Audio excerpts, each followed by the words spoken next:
আমরা এখন শিখব হচ্ছে ডেসিমাল টু অক্টাল, অর্থাৎ 10 ভিত্তিক বেজ থেকে 8 ভিত্তিক বেজে রূপান্তর। তাহলে 8 ভিত্তিক বেজে রূপান্তর করতে হলে কি করতে হবে? এই 8 দিয়ে সেম টু সেম 2 দিয়ে যেভাবে আমরা এই সংখ্যাকে ভাগ দিয়েছিলাম, তেমনি 8 দিয়ে এখন আমরা এই সংখ্যাকে ভাগ দিয়ে দিব। এখন একই পদ্ধতিতেই আমরা যেহেতু 8 একটি জোড় সংখ্যা এবং যে সংখ্যাটা দেওয়া আছে সেটা হচ্ছে একটা বিজোড় সংখ্যা, সেহেতু আমরা আবারও ওই সংখ্যাকে মিলানোর চেষ্টা করব।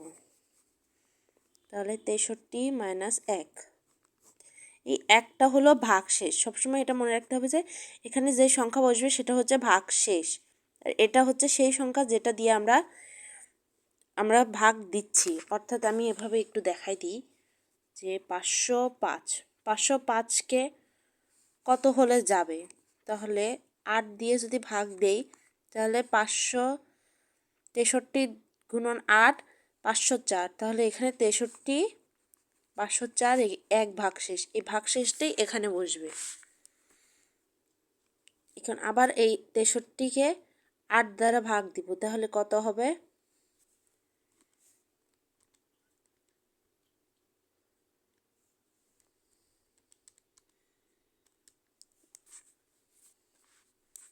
এখানে 7 দিব, অর্থাৎ এর কম হতে হবে।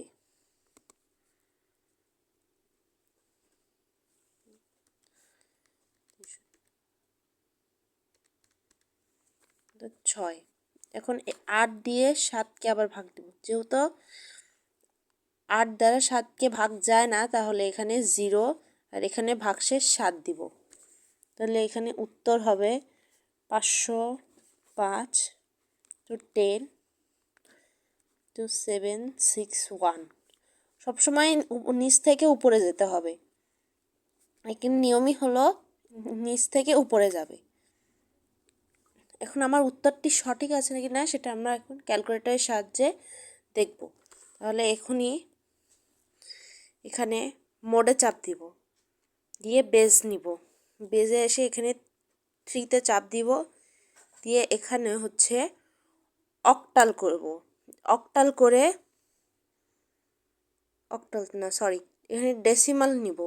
ডেসিমালে এখন 505 লিখব, লিখে এখানে সমানে চাপ দিব, দিয়ে এরপরে অক্টাল, এখানে অক্টাল নামক একটা অপশন আছে, এখানে ক্লিক করব।